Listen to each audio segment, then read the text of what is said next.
Chair. Madam Chair, Mr. Chair, can I suggest Secretary Dizon not to sit in line with the Senate panel? He must sit somewhere where the whole public can see him.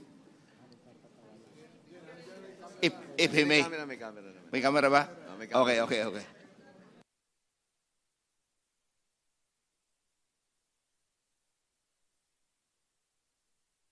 So, Secretary Dizon, you're recognized, and please limit the discussions to the adjustment factors as well as the CMPD.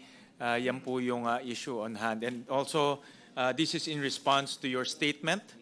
Once again, the Department of Public Works and Highways has requested the Senate to restore the deducted amounts from the projects of 2026 DPWH proposed budget as a result of the reductions in the construction materials price data. So this is in response to your motion for reconsideration.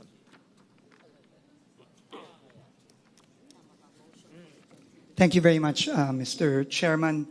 To the Chairman of the Senate Conference for the BICAM, Senator Win, to the Honorable Senators present, to Chairperson Mika Swan Singh, the head of the House Bicameral Conference, and the members of the House of Representatives, good afternoon. I will be very brief, just a few slides po to present. But before that, I think it's very important po for me to make it very, very clear why we are all here discussing this very, very important and, quite frankly, unprecedented reform measure that the President initiated this year, which is the reduction of the construction materials price data, which has never been done at this level and in this breadth. Ang Pangulo po mismo ang nag-instruct sa akin na ibaba ang presyo ng simento, ng bakal, ng asfalto, ng graba, ng buhangin, at iba pang mga materyales na ginagamit sa pagpapagawa ng ating mga kalye, mga tulay, mga classroom, at iba pa. Hindi pa po ito ginagawa in the past. No, dati po, nagbababa lang ng budget by 10%, pero yung level of detail po na ginawa ng administrasyon ni Pangulong Bongbong Marcos ay ngayon pa lang po nagawa ito. Importante po ito dahil nung kanyang SONA, ang Pangulo po mismo ang bumulgar sa isa sa mga pinakamalaki o siguro pinakamalaking corruption scandal sa history ng bansa. At sabi niya, enough is enough. Kailangan reformahin na natin ang DPWH. And this is a testament to the President's vision of making the DPWH more transparent and removing all forms of corruption, beginning with the overpriced materials. So, tama po ang Senado at ang Kongreso. Sinabi ko po paulit-ulit na dahil sa utos ng Pangulo, binaba po namin ang presyo ng iba't ibang materyales sa pagpapagawa ng ating mga iba't ibang proyekto sa DPWH. Tama din po na nung pong public hearing, ito mismo ay inanunsyo ko at inimplement na po namin with a special issuance that was issued 2 months ago. At ito ay sa kasulukuyang ini-implement na nga po din po namin, hindi lang para sa mga proyekto for the 2026 budget, kundi pati sa mga proyekto ngayong 2025 na hindi pa napoprocure. Ito nga po ang naging suggestion mismo ni Senator Lauren Legarda ng public hearing at tama po siya doon. At yun po ay ginagawa na rin po namin. Ngayon po, ipapaliwanag ko lang po sa Senado at sa Kongreso kung ano ang proseso para gawin ito ng tama. Yun lang naman po. No? At bago po ako magsimula, gusto ko lang po siguro i-correct yung mga iba't ibang mga balita na naririnig natin. Unang-una, hindi po totoo na ibinabalik na po ng DPWH yung dating presyo. Hindi po totoo yun. Nakita ko po yun sa social media kahapon, pagkatapos namin ilabas ang statement, narinig ko din po ngayon. Hindi po totoo yun. Ang presyo po na ibinibana natin ay hindi ibabalik sa lumang mas mataas na presyo. At sa tingin ko po, dahil sa reforma ng Pangulo, hindi na ito imababalik in the future. Dahil sino pa pong presidente o DPWH secretary ang pwedeng magbalik nito na ngayon na naibaba na natin sa tamang presyo. Yun po ang unang-una. Ikalawa po, wala pong ibang project na ipinapabalik ang DPWH. Wala po. Whether flood control project or kahit anong project, wala po tayong laman, wala pong laman yung ating kasulatan kay Senator Win Gatchalian at sa House contingent na nagsasabi na pinapabalik po natin ang iba't ibang mga proyekto. Wala po tayong pinapabalik na kahit anong bagong proyektong tinanggal na. Whether yan ay flood control, tulay, kalye, multipurpose building. Wala po tayong pinapabalik. Ang hinihingi lang po natin is yung pong binawas na 45 billion approximately. Next slide, please. Sorry. Wala pa ba yung slide? Ibalik po ulit para po ma-implement po ito ng tama. Kasi while it is true that the President told me and instructed me to bring down the prices of materials in order to eliminate overpricing, he also is very conscious of our desperate need to ramp up our infrastructure spending and our infrastructure implementation. We all know that in the past quarter, the economy only grew by 4%. And this is largely because of the cut in public expenditure, especially in infrastructure. And the President does not want that to happen. Our fear is, and I will show later some examples, that the cut made using our adjustment factors, as Sen Win correctly pointed out, across the board, across roughly 10,000 projects in the General Appropriations Bill, may result inevitably in projects that will end up being unimplementable because of the way that they were applied to the various projects. And I will show that in a few slides. So ito lang po ang aming hinihiling. Hindi ho namin, ulitin ko, hindi ho namin ibabalik ang presyo ulit at itataas. Ikagawa, wala po kaming project na ipapadagdag ulit. Wala pong ibabalik. Wala pong duplicate project na tinanggal na ibabalik. Wala pong flood control project na ibabalik. Klaro po yan. And if I just may go to our statement and how DPWH, according to the engineers I have with me, there are, I think, 4 of them here. Many of them have been in DPWH for decades already. Ang proseso po is kapag binago ang cost ng materyales, kailangan pong gawin ng DPWH, iisa-isahin ang lahat ng proyekto. Dahil ang bawat proyekto po, iba-iba yan. Merong mas maraming simento ang gagamitin, merong mas maraming bakal ang gagamitin, may mas maraming graba ang gagamitin. Depende po yan dun sa program of work. At bawat proyekto po ay iba-iba ang program of work. Kaya po yung mga presyong ibinaba, kailangan po yan i-apply sa program of work ng iba't ibang proyekto, roughly totaling 10,000 projects. Pagkatapos po baguhin ng POW, ang pagbabago ngayon dun sa presyo ay i-reflect na sa bagong approved budget of contract, yung ABC. Kapag po nabawas na yon, bababa po ang ABC. Depende sa laki ng binaba ng presyo, depende kung saan. Tama po si Congressman Alvarez na depende sa lugar, depende. Depende ang presyo ng simento, ng aggregate, ng graba, ng buhangin, ng asfalto, depende sa lugar. So kailangan po yan iisa-isahin. At kapag po nababa na yung ABC, yung approved budget of contract, ito na po ang magiging bagong budget.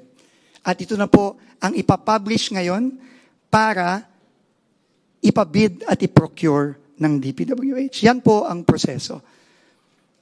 So ito lang po ang gusto namin ipaliwanag. Ngayon po, gusto ko pong magpakita ng mga example ng mga proyekto nandun sa isa sa mga 10,000 proyektong naapektuhan nung pagbaba ng Senate dun sa mga project costs. At dito po makikita natin na hindi po talaga nating pwedeng ibaba na lang ng basta-basta across the board. No? And next slide, please. These are projects, for example, for asphalting in Region 4B and Region 7. In the GAB, in the House version, the budget was 41 million pesos. In the third reading Senate version, it was cut to 12.9, roughly 13 million pesos. Roughly by 68%. And I understand, naintindihan ko po kung saan nanggaling yung 68%. Dahil po para sa asfalto at sa Region 4B, yun pong pinadala nating adjustment factor sa Senate Finance Committee ay 68%. So, ang ginawa po ng Senate is yung pong budget ay kinat ng 68%. No? So, naiintindihan ko po yun. Pero kung gagawin po natin yung paraan na ang ikakat lang ay yung materyales. Remember po, ang materyales ay parte lang po ng cost ng isang project. Materyales, labor, equipment, at syempre kailangan din po ng contractor's profit, no, which is roughly about 8 to 10%. So, if we apply po yung 68% sa materials only, ang kalalabasan po ay 23% reduction or yung pong 41, bababa po ng 31.5 million.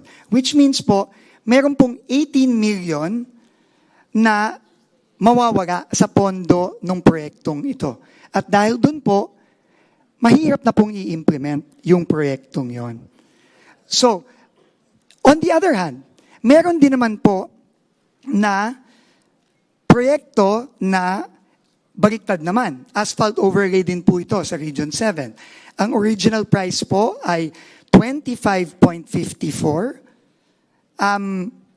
Pero dahil nga po ang average factor sa Region 7 ay minus 3% lang, ang cut lang po ng Senate ay from 25 to 2.4 million, roughly 1 million lang po ang naging cut ng Senate. But if we apply the factor for that specific project given the program of work, it is actually higher. It is not 3%, but is actually minus 37%. So meron pong additional savings doon. No?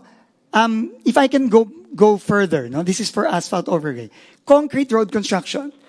Ganun din po, no? Sa Region 2 naman. 90 million po. Ang reduction po was 15% because that was the adjustment factor for Region 2 for cement, etc. Ang naging cut po ng Senate was from 90 million to 76.5 million, a reduction of 15%. But again, if we follow the process and only reduce in the price of materials, the cut is only 6%. So, although ito po hindi masyadong mataas, pero meron din pong impacto sa implementability ng proyekto. No? But at the same time, sa Region 4B naman, dahil 4% lang po yung yung aming adjustment factor for 4B in general. And 4B po is very special, no? Kasi kahit isang region po yan, iba-iba pong isla yan. Iba-iba po ang sitwasyon sa Palawan, sa Mindoro, sa Romblon, sa Marinduque. Iba-iba po yan. No? Kaya mahirap pong mag-cut lang based sa adjustment factor for that region. So if we apply the adjustment factor in prices, actually, mas malaki po dapat yung cut. Instead of just 4%, it is actually 17%. So may additional savings po na 7 million. So,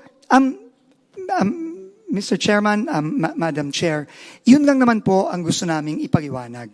Kaya po kami naniniwala sa DPWH na dapat po ang eksekutibo na ang mag-apply ng mga pagbabago sa presyo. Dahil po yung proseso na ginagawa ng DPWH ay nandyan na. May proseso po tayo para i-apply yung mga reduction. At ito po, mami-minimize natin yung risk na magiging unimplementable or inviable yung proyekto. Pero po, ito po, panghuli ko na lang pong sasabihin ito. Naiintindihan ko po at naiintindihan din po ng Pangulo yung pag-aalinlangan. DPWH has practically zero trust sa ating mga kababayan. And naiintindihan ko po na mukhang mahirap po kaming pagkatiwalaan. Naiintindihan ko po yan. No, na baka pag yan ibinalik sa versions ng HGAB at sasabihin, kami na lang ang gagawa ng pagbaba, naiintindihan ko po na, hindi kami pagkakatiwalaan na gagawin namin ito. Kaya po, naglabas po ako mismo ng department order, which again has never been done, mandating all regional directors, all district engineers to implement this strictly. At kung hindi po ito i-implement, we will not authorize the procurement of these projects. And if they do not implement it, yan po ay may kaakibat na mga penalty, both administrative and possibly even criminal. Ginagay po namin yon, and we have given copies of the department order I signed to the members of the Bicameral Conference Committee. Yun po ang gagawin namin. Alam ko po, mahirap po kaming pagkatiwalaan. Pero yun po ang hinihiling namin sa inyo ngayon. And obviously, with Congress's oversight function, anytime po, pwede nyo po kaming i-check kung ito po talaga ay ginagawa namin. Lalong-lalo na po, nag-launch na po ng ating Pangulo ang transparency portal ng DPWH. Meron po doon live streaming ng lahat ng mga bids. Makikita nyo po doon, pag pinablish po, mako-compare nyo po, binababa talaga ng DPWH ang cost ng mga proyektong ito. At kung hindi po namin binaba, patawag nyo po kami. Pero ako po, sinasabi ko po sa inyo, I will not allow it. We will not allow it po. Under the department order, we will not allow it. Yan po talaga, kailangan naming i-aproba bago yan i-publish for bidding. Kahit na po magdagdag tayo ng step sa pagpo-procure ng mga proyektong ito, it's worth it to ensure that these projects are implemented with the right prices that we have already prescribed. So with that po, Mr. Chairman, Madam Chair, honorable members of the Bicameral Conference Committee, uulitin ko po, inutos po ng Pangulo na gawin natin ito. This has never been done before. And we will never renege on the promise of the President and the instructions of the President to reform DPWH. And we will never bring back the prices to where they were before. Dahil nga po, alam naman po natin lahat at alam po ng buong Pilipinas na matagal nang overpriced ang presyo ng DPWH. Maraming salamat po.